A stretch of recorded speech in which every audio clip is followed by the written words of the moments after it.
Do Canada is the 21st episode of the 30th season of The Simpsons. This is directed by Matthew Nastuk. And I'll be honest, I didn't really care for it. I don't think I disliked it as such. I just felt like it wasn't that interesting. The sole purpose of this episode is to both praise and make fun of Canada and also praise and make fun of the United States. And it does both in balance, I have to say. I feel like it makes fun of and praises both of them in equal-ish measure. But in terms of the actual narrative, it's just a bit boring. Lisa ends up getting injured in Canada or across the border.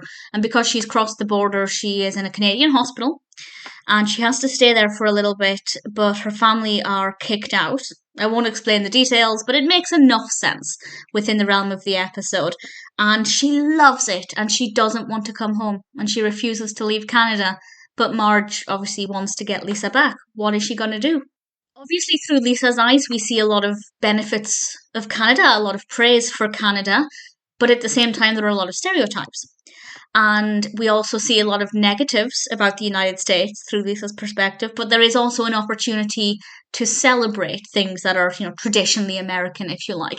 So it is kind of balanced in a way, because to begin with, I felt like it was just going to be 20 something minutes of just hating on the United States, because that's what it felt like. And Lisa very nearly said some very horrible things about the president.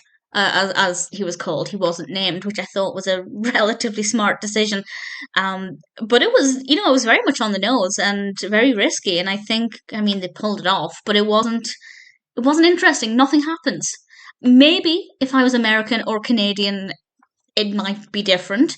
I might either feel better about it because of the sense of pride when they're celebrating certain things. Maybe I'd hate it because of the stereotypes and the negative depictions of certain things. But because I'm neither from the United States or Canada, I just kind of found it to be a whole load of nothing.